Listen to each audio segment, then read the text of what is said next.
Euskal Herria irratian kultur aldizkaria. Pablo Fermin Irigaray, Larreko. Larrekoren izena hartua du Euskal Herria irrati honek eraturiko sariketak. Duela 13 urte hasi eta urte zurte Larreko saria banatu dugu, baita aurten ere. Hemen Iruñerrian euskararen onerako eginiko lanak eta aleginak eskartzeko. Lan eta alegin horien egileak hortaz saritzeko. Larreko Iruñean euskaldun izan zen, euskararen sustatzaile, euskararen erabiltzaile eta erabileraren animatzaile. Aizun zen horretantxe, aditzen da Euskal Herria irratia bera ere. Kazetari izan zen gainera, berri emaile kronista. Komeni da, noiz edo noiz, oroimena freskatzia edota zerbait gehiago jakiten saiatzia. Nortzen baino gehiago zer egin zuen eta nola Pablo Fermin Irigaraik Larrekok. Bizibidez mediku sendagile izan zen, izen honekoa, izen hon eta haundikoa, esanen dugu, Irigaraitarren leinukoa, Aingeruren Apatetxebarraren aita, Jose Angelen aitatxi, gizon ikasia, euskaltzalia, Larreko. Larrekoren berri zabaldu duenetako bat Jose Miel Bidador da. Hain zuzen, aurtengo Larreko sariaren hartzailea. Nafarroa garaiko euskal idazleen lanetan trebatua da eta hortaz Larrekoz mintzo zaigu Jose Miel Bidador.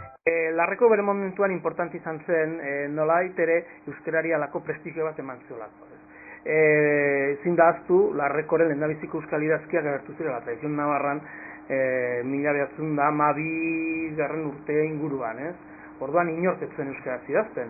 Eta bera izan zen euskal kazetaritza, kazetaritzari, nolait ere esateko, Nafarroan hasiera eman ziona. Bera eta Arburua, biak izan ziren. Kontu eda Arburuak, naiz eta desente idatzi, ez zuen idatzi Larrekoren erdia ere. Larrekok asko idatzi zuen, asko. Baina asko esaten duenean da, asko, ezakit, eundaka artikulo dauzka euskaraz izkidaturik, Kazetari moduan, bai. Eta Larrekok bere lan horretan, agian esaten zuenaren gati baino gehiago hor sortu zelako euskararen inguruko eztabaida, eta euskara esaten dudanean esan nahi dut, estandarizazioaren afera sortu zen, nola idatzi euskara, ze euskara erabili behar zen. Kontuan izan behar dugu garai horretan, gerra hortiko garai horretan, hemen Nafarroan hasi zirela euskara klaseak ematen helduentzako, hor talde importante bat sortu zen Zentro Baskon, eta beste talde bat majua sortu zen institutoan, hor institutoan klaseak ematen zituen Jesus Arantzadi izenak, eta ja bigarren errepublikarako bazegoen Euskaldun Berri talde maju bat. Gainera Euskaldun Berriek ez ziren gaur egun bezalakoak, ez? Hor badago hizkuntza behar bat, ikasten duzu euskara komunikatzeko eta hor nolabait gera daiteke asuntoa, ez? Garai horretan gainera bazegoen beste perspektiba, ez dakite, nazionalista nolabait esateko, eta orduan euskara ikasteakin ezen nahikoa, gainera idatzi behar zen, eta nolabait ere haratago joan behar zen, ez? Eta orduan Euskaldun Berrien lehendabiziko labekada horiek, haiek bazuten gauzak irakurtzeko behar bat, eta gauzak idazteko beste behar bat, eta orduan behar zuten hizkuntza literario, estandar, nahi den bezala, ez? Eta eztabaida horietan Larreko sekulako garrantzi izan zuen, ez? Nolabait ere, berak aurretik ja sortua zeukalako alako korpus periodistiko bat. Eta nire ustez hori gauza nahiko importantea da, Ze Larrekoren lana ez egotekotan, segurazki eztabaida hori ez zen sortuko. Ze hasiera eman beharko zitzaion produkzio horri. Eta ja, behin produkzio bat hartuta egina izan da gero, orduan hasiko zen eztabaida modeloaren ereduaren inguruan, ez? Baina nolabait ere, Larreko ja eman zien aurretik produkzio hori. Karo, hori, Gipuzkoan eta Bizkaian neurri batean egina zuten, ez? Baina Bizkaian kirikino zen horre eredua. Eta hemen kirikinoaren eredua ez zen balio, noski. Hemen beharretzen eredua bazen, bertako eredua, ez? Eta hor sortu zen eztabaida. Esate baterako hemen euskaldun berriek eskatzen zuten nolabait ere garbizaletasunaren iragazitikan pasatuta euskara bat, ez? Eta bestaldean jarri ziren batez ere Manezaundi eta Larreko, ez? Larreko askozaz ere nolabait erdiagoan kokatua, ez zen Manezaundi bezain erradikala bere, tesietan, tesi herrikoietan nola esateko. Manezaundi azken finean defendatzen zuen euskara bat zen baina nafarroko euskara. Esan ez, Iruñeko aintzinak euskara zela, bera, beharraziak ematen zituen horretan, eta Larreko pixka errealistagoa bazen, baina guztien artean kokatzen zen eta gainera respetatua zen, eta alde hortarikan nik uste dut Larrekoren aitagoitasuna eta aitortu behar dela, Eta gero Larreko batzukan beste gauza interesgarri bat, eta bazen gaien tratamendua, Azken finean, naiz eta askotan erlijioaren gaia ateratzen duen, eta egia da arburua batez ere kronika txikian geratzen zela, astero ematen zituen Etxalarko berriak eta esaten zuen norrez konduzen jaunartzeak, hildakoak eta barrez, eta berriz Larrekok sartzen zen bestelako gaietan.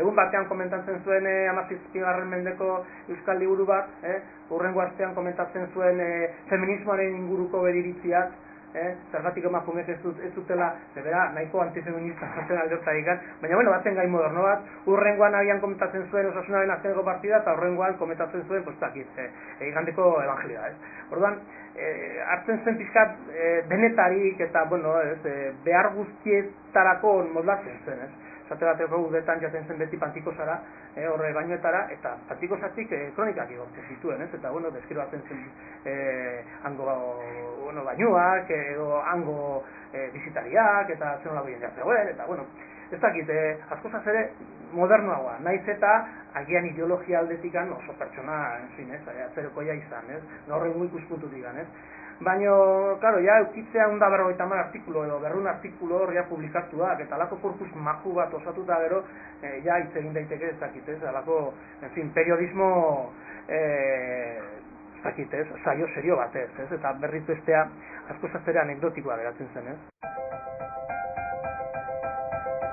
Larrekori buruz, Jose Miguel Birador, eta bigarren hurbilpen bat orain. 20. mende hasieratik hasi zen idazten Larreko, aditu diogu Biradorri, lehendabiziko artikulua 1906 inguru horretan.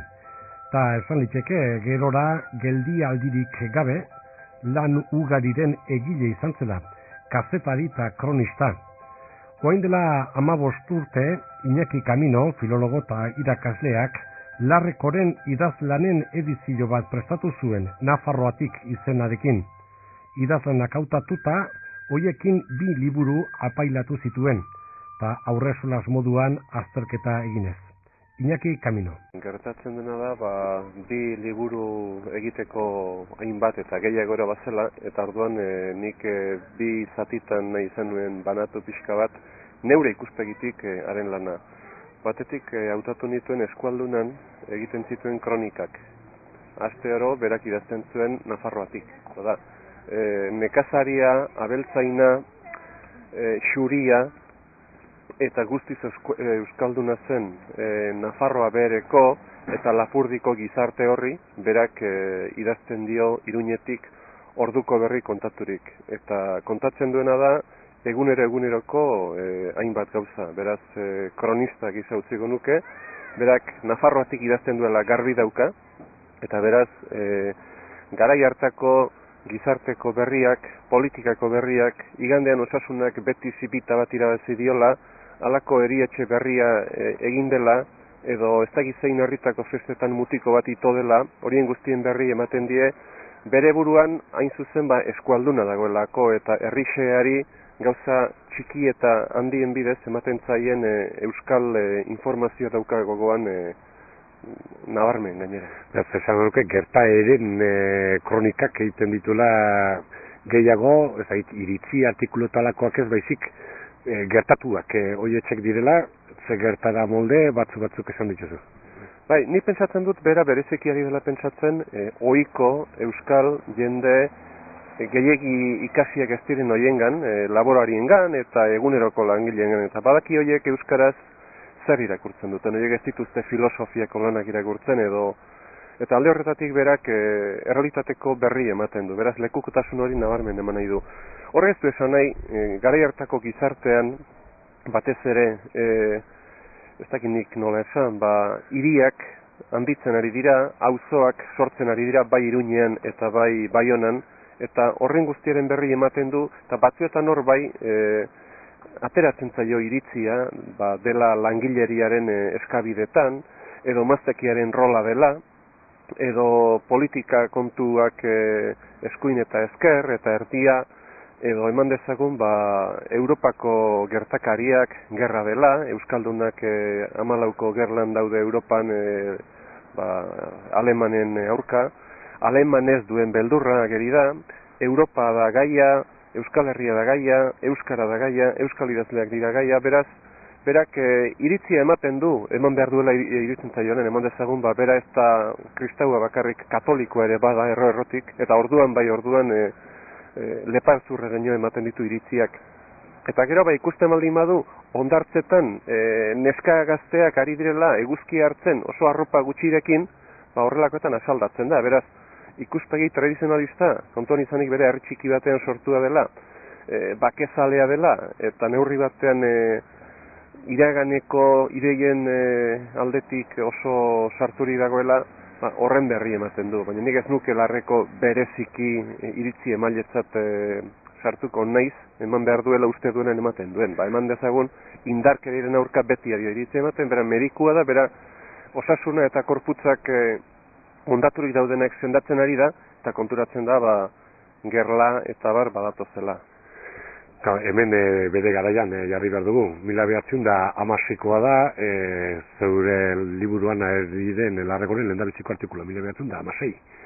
Eta uste dut egiten duzula, gerra bitarte, 56 bitarte,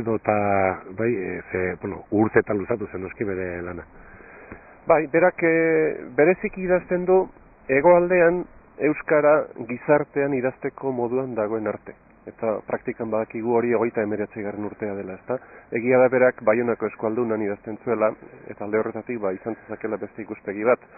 Baina gero ematen du, gerra eta gero, gehiago berarentzat idazten duela, beretzat idazten duela, halako egunkari pribatu gisa daukan oso liburu interesgarri bat, gerla urte, gezur urte ontzen du, eta horre erakusten ditu egunero gertatzen diren gauzak Europako berri, Espainiko gerraren berri, eta beraz alde horretatik guztizko lekukotasuna da berarena.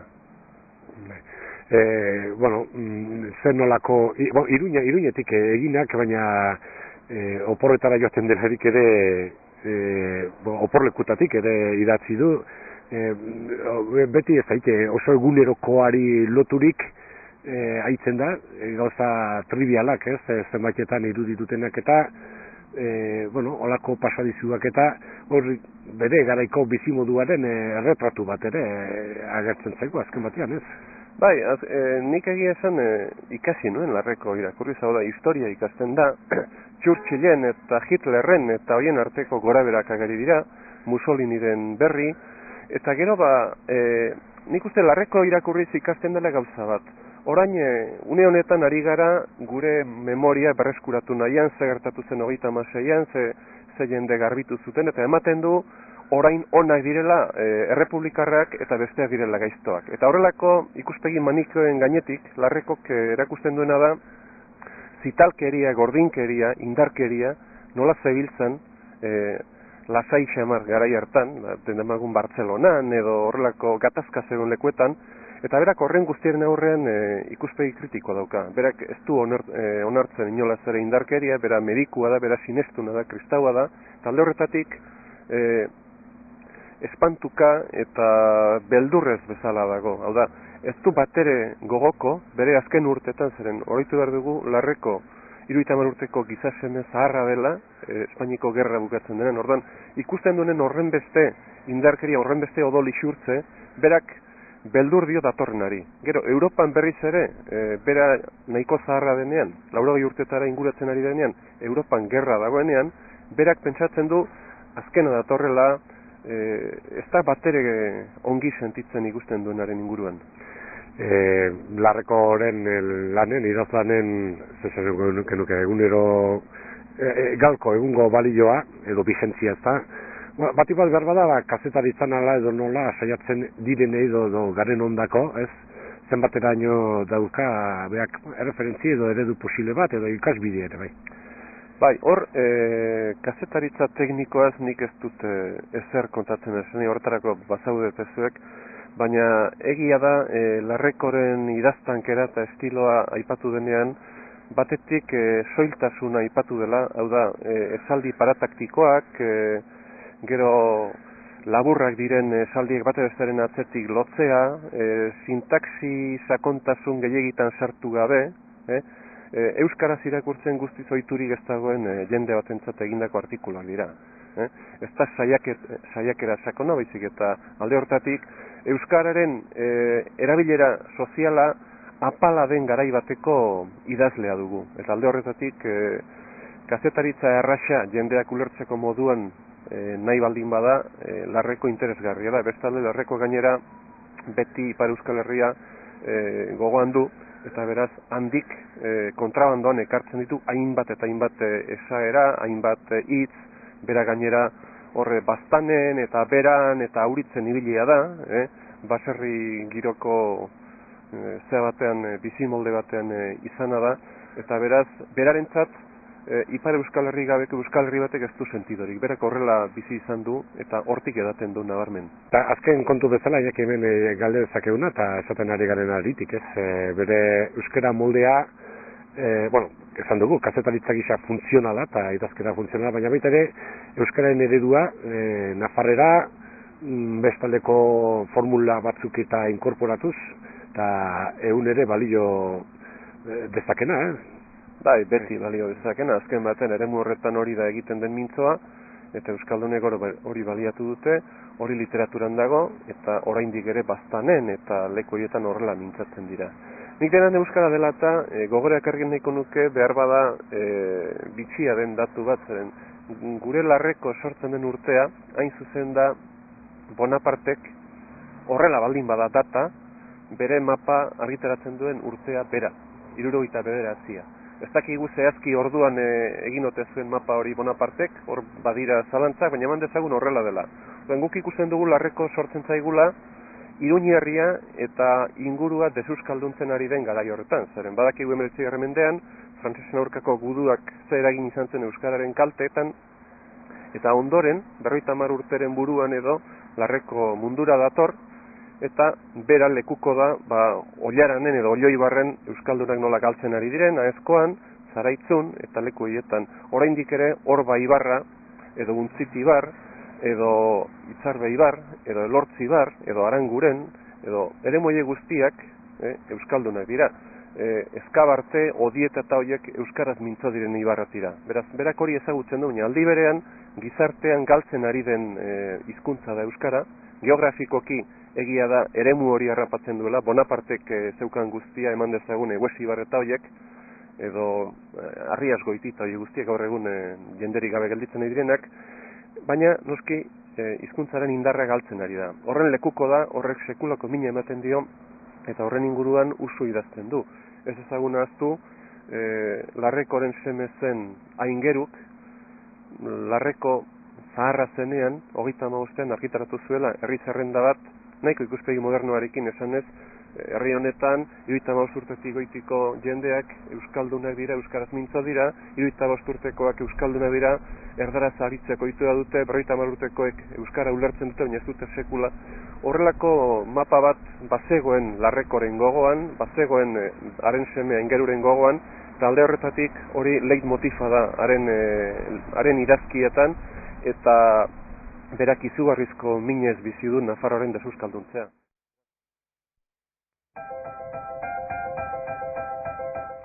Larrekoren berri eman digute, orain Iñaki Kaminok, pizkatea aurretik Jose Miel Bidadorrek, Pablo Fermin, Irigarai Larreko, euskarazko kazetaritzaren bide urratzaile Nafarroa garaian. Gaia ez dugu hemen utziko, itzuliko gara, beste ikuspuntu eta beste abots batzuk aditzeko. Kultur aldizkaria izan da hemen Euskal Herria irratian, eusko ikaskuntzaren laguntzaz. Iruñan, Eusko Ikaskuntzaren egoitza Gaztelu plazaren 43an dago. Kultura eginez eta zabalkundea emanez ari da Eusko Ikaskuntza. Adibidez, irratian, hemen bertan, edo internet sarean. Begiratu Euskosare edo Euskomedia edo euskoikaskuntza.org.